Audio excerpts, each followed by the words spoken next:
Today we're going to talk about how to kick ass at Coding Bootcamp. There are a ton of people that don't think that you can get a job immediately after Coding Bootcamp, and today, first off, I'm going to talk about why people thinking that is a good thing and how you can take advantage of it. If you're going to a Coding Bootcamp in the first place, it's really important to make sure that you have a rock solid plan to being as prepared as possible before bootcamp even starts.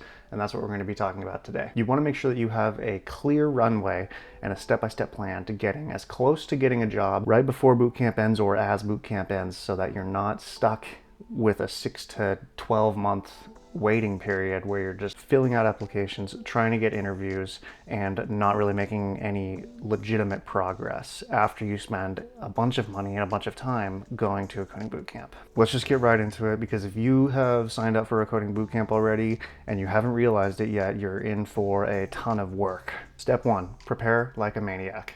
And I'm not talking about buying the latest technology, a new laptop. I'm talking about actually literally preparing your mind to be able to go through the coding bootcamp process. It would be a really good idea for you at this time to set up your own kind of mini bootcamp before you get into your bootcamp experience. I've spent a reasonable amount of time in the online sphere of teaching yourself how to code and getting into a coding bootcamp, and it seems to be split into two separate parties. It's either self-taught completely or bootcamp completely. And I think that while this framework is helpful to some, it's really important to kind of mesh those two together if you're deciding to go to a coding bootcamp. If you think that you can just go to a coding bootcamp and have everything that you need to know to have a successful career in software development, you've been misled at best, if not just completely uninformed about what bootcamp even has to offer in the first place. Most people see it as a solution to their whole learning problem, and that they can just go straight to a coding bootcamp and learn everything they need to know. And if that is the case with you, if you think that, it's time to kind of reframe how you're thinking about this approach. If you want to have the best possible outcome for attending a coding bootcamp, you should be prepared to spend a month or two, spending a minimum of 100 hours learning what you're going to be learning in bootcamp. And this should be done before it even starts. Look, if you're going to a coding bootcamp to learn, say, web development, you don't want to be the only person in there that hasn't learned about HTML, CSS, and some JavaScript by the time you get in there. It would be way better to be in the percentage of people that have already started to learn about these things and use them in tiny little projects and start to apply them. Because when you start learning about these things in your coding bootcamp and you have access to mentors, they can help you with actually building out the projects that you want to be able to put in your resume to apply for jobs and in your portfolio. You only have access to these mentors for a limited amount of time. You're paying for access to these people's headspace and their knowledge and their advice, and it would be much better to use that advice building out actual applications instead of learning all of the basics that you could have learned before even going to bootcamp in the first place. All in all, if you're spending upwards of $20,000 or even more than $10,000 to go to a coding bootcamp, it might not seem like a lot of money to you, but being able to learn how to implement the skills would be way better. We're not here to learn. I mean, we are, but we're here to make a ton of money as quickly as possible, right? Right. Let's just assume that you've picked your coding bootcamp, you've actually decided on where you're going, and you have signed up, you're committed to going to this bootcamp. You need to find a high quality education to start with. That would be online. I'm going to be speaking from the perspective of becoming a web developer because that's what I know, it's what I'm getting into, but you can apply this to data science, UX design, back-end development, anything like that. It's really, the only difference is where you need to go to actually learn these things. You need to find a high-quality education before your bootcamp even starts to put a serious dent in your progress towards becoming a web developer. I'm talking platforms like Zero to Mastery, front-end developers. This video isn't sponsored, by the way, although I do have 8 subscribers, so sponsors, hello, how are you? I'm Colby, let's work together. I don't really care where you go to start learning. The point is you need to start learning. You can learn a lot of these really basic things, even for free online, free code camp, YouTube tutorials, whatever it may be, but you need to get some reps in on HTML and CSS. It doesn't really matter where you learn, but I would say you should be putting a minimum of 2 hours of studying in every single day, with maybe a day or a day and a half off a week. 5-6 days a week, 2 hours a day, solid. With that, if you're able to do that for a month or two, you should have HTML and CSS relatively close to down by the time you get into bootcamp. You may still have some questions, that's totally normal. Those are all things that you can figure out on Google or with the help of your mentors. But having the actual real basics down, knowing how to center a div, would be a really good idea to get down before you step foot in your bootcamp. If this sounds excessive to you in any way, first off, it's time for a mindset shift, but good. It's good that it sounds excessive. Here's the thing. These boot camps are incentivized by their sales funnel to make you feel like they're the solution to your problem. They need to make you feel like this package that they offer is the answer to your problems, and it's not. And I don't even care if the bootcamp comes with a job guarantee. Those can be kind of sketchy anyways. There's a lot of parameters that you have to meet in order to fit within that box of the job guarantee. The truth is, if you come into coding with no experience, and most boot camps claim that you can, you're asking for a mediocre result at best. You want to enter class on day one ahead of the pack by a reasonable margin. More on that in a few minutes. The bottom line is you wouldn't take an interview with an employer without doing extensive research first on the company, their morals, what their mission statement is, etc. So why would you put $10, $15, $18, $25,000 on the line by not ensuring that you're as educated as you can be before you enter the education process? Being the most prepared student in your class will make learning the things that your peers struggle with feel like just a brief review for you. And that's exactly where you need to be if you want to excel in the Coding Bootcamp process. In addition to preparing for the curriculum, you need to get your schedule right before going to bootcamp. That means eating clean, getting some kind of exercise in every day, even if it's just 1 to 2 20-minute walks, just moving, and getting your sleep hygiene in order. If you're not a morning person, then congratulations, you have a new sleep schedule to adjust to. Go to bed at a good time, wake up consistently at a reasonable time, and feel fresh every morning to absorb the ridiculous amount of curriculum that you're about to take in. Studying for a couple hours before boot camp is super helpful, but it's going to be nothing compared to spending 8 hours a day learning about how to become a developer. So you need to be as ready as possible for that experience. Number 2, preparing for the day-to-day of boot camp. Okay, so boot camp is coming up, maybe in a couple months, maybe today. I would advise that you quit your job if possible. I know this is a big ask for people.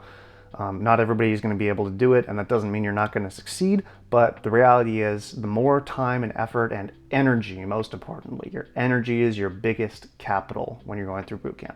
The more energy you have to spend learning how to become a developer, the better off you're going to be. If this isn't a possibility for you right now, I would maybe even consider postponing going to bootcamp for a short while just to ensure that you're going to be able to spend nearly all of your energy working on going through bootcamp and not worrying about the day-to-day tasks that come with holding up a 9-to-5 job. Being a business owner is another great move. If you have a small service business and are going into learning how to develop, you have a distinct advantage because you can set your own schedule and still work during that time. Maybe work on day 6 of the week if it's a 5-day-a-week boot camp.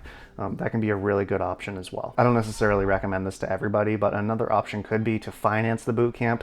You're going to pay full price instead of getting a cash discount on boot camp. But if you were going to finance it anyways, you have your tuition put aside for a short amount of time, and you can use your cash reserves to live instead of to pay for boot camp. That can get you through boot camp quicker and get you into a high-paying position without having to worry about what funds you're going to be paying your bills with. If you're still thinking about boot camp or it's a little ways out, make sure you're picking up extra hours now. You will not regret it. Working the extra hours during the time of boot camp is one of the worst traps you can probably get into because you're going to be spending a ton of your psychological resources just keeping up with that job instead of learning how to become a developer, and that's ultimately going to put you much further behind than you would if you had just waited a little longer or financed boot camp and put all of your energy into it at that time. Seriously though, the opportunity cost of being able to focus on this full-time versus working and coding at the same time is huge. If you're making $20 an hour at your current job and you can afford to take 2 months off at the end of boot camp, so like the last 2 months of boot camp when you're really doing a lot of interview prep, polishing up your resume and getting those applications out there, the payoff is going to far exceed the lost wages from not working. For example, let's say you take time off of work to submit an additional 3 applications per day, and you're able to get a coding job in 2 months instead of 5. That job will pay you an average of $60,000 as a web developer, just kind of depends on your region and whatnot. And within a couple of months, that money is going to be more than made up and then some from not working, because you were able to spend extra time and effort building your projects, refining your portfolio, and getting applications out to potential employers. Leaving your job, I know it sounds like a big ask, but if you're able to do this, I would absolutely recommend it, because it's going to get you ahead of that earning curve much more quickly, and ultimately you're going to be making a lot more money because you were able to put more effort into putting in applications and getting that high-paying job as a developer early on. Section 3, being at the top of your class. So many of you are thinking of bootcamp as an opportunity to learn, and it obviously is, but I'm here to tell you that you have to adopt the mindset that this is a competition. It's a competition with yourself and how much you can know by the time you get to the end of bootcamp, but it's also a competition with your classmates for the scarce social resources that your mentors have. I know that there's some of you thinking like, oh, Colby, you're being way too aggressive. Why do you have this mindset? You shouldn't even be thinking of it this way. This is a collaborative effort, and look, it is. But the reality of the situation is that your instructors and your mentors have access to people in companies that are looking for entry-level developers, and they only have so many recommendations to give. So when an employer comes to your mentor or instructor and says, hey, I'm looking for somebody to fill a junior developer position, who do you have? They're not going to go down the list of all 20 people in the class and recommend them in a random order. They're going to be picking the people that are the most reliable, who have learned the most, and who have produced the most for the class and for themselves during that time. They have incentive to do this. They need to uphold their reputation as a good, high quality boot camp. And if you've picked the right boot camp, you're going to a high quality one. If they recommend people that are struggling, kind of at the bottom 10% of the class, and they end up getting jobs at those places and it doesn't work out, that bootcamp will then have a diminished reputation because they're recommending subpar developers or just people that weren't ready to get into that junior role. I know it's not a fair way of doing things, and that like if you're paying tuition, you should get an equal amount of recommendations for everybody. In a perfect world, I guess that would be the case. But if they distributed their recommendations equally among the classroom or just picked names out of a hat, they would ultimately have lower quality recommendations overall, and they would diminish their value as a bootcamp in the first place, which would lead them to have less students, be able to charge less for tuition. It's not in their interest to just recommend randomly who they think should be in a junior role. This is why you need to do everything you can to be the person they think of when they think of recommending a top performer. You can do this by following step 1, prepping like a maniac, and 2, making sure that you're known as the go-to non-instructor for help. So you need to be the person, you don't want to impose yourself onto the curriculum or learning process, but you can hang out every day for another hour or 2 or 3 at boot camp and help people that are struggling to learn with the things that they need to learn with your knowledge that you gained in that prepping phase. You need to be known as the person to go to when an instructor is busy. You need to be known as the person that is extremely helpful, and you need to be known as the person that is helpful to the instructors. Again, you don't want to be a kiss ass, but without sucking up to the teachers, you need to make sure that you're being helpful in a way that you can be. And to be helpful as a student, you need to be hyper productive, know the curriculum before it's even needed to be known, and then help the students that are struggling so that they like you and the instructors like you, because you're taking a little bit of workload off of their plate. This might be the most important point I make in this video. If you're not committed to being at least in the top 10% of your class at Coding Bootcamp, it might be a good idea to reconsider even going in the first place. There's plenty of opportunities for people looking to just get by in the job market, but being an excellent developer is not one of them. If I leave you with anything in this video, it should be the call to action I'm giving you to commit to being the most committed, fluent, and competent person in the classroom that you can be. Nothing will serve you better in these early stages of your career. Hey, it's the next day. So I did some movement kind of like this yesterday when I was recording the video, and when I did that, it went out of focus, and for about 6.5 minutes the focus didn't even come back in. So there's just 5 to 7 minutes of me talking, and the picture is horrible. So here we are, I'm back. So the last thing I want to talk to you about is interviewing, was actually getting a job, the thing that we came to boot camp for in the first place. First off, if your boot camp doesn't have a solid career service center, get out now. It's not worth it. You can find another boot camp that will give you all the resources you need to be able to work through the process of getting a job, interviewing, etc. If you don't have a boot camp that's going to offer you those services, it's not worth it. It doesn't matter how technical the school is, how technically proficient you're going to be by the time you get out. The bottom line is, it doesn't matter how good you are if you aren't good at interviewing. So if you're not going to get any practice in interviewing with your boot camp, you need to find a way to be able to do that. Personally, I would recommend just doing that through the boot camp, but you could, I guess, if you found a boot camp that was good enough technically, hire a mentor, but it's going to cost you a lot of money, and it's just kind of beating around the bush of the reason why you would go to boot camp in the first place. Because of this, getting into a boot camp with solid career services is almost more important than getting into a boot camp with a really good curriculum. I mean, you need good curriculum too, but you hear way more often about people complaining after going through boot camp about not getting a job than you do about them not learning enough technically. It's like a 5 to 1 basically. This section is too big of a topic to cover in this video, but suffice it to say, you need to have a rock solid plan to get as many interviews as possible as quickly as possible after you're ready to start interviewing. If you go the traditional route of submitting applications online, it's just purely a numbers game. So you need to get as many applications filled out in a high quality manner at the top of your funnel. So as you go down the application funnel, you have more and more people getting through step 1, 2, 3, 4, and eventually getting through the interview process. The application game is just a numbers game. So the more high quality applications and cover letters you're able to fill out, the more likely you are to get an offer at the very bottom of that funnel.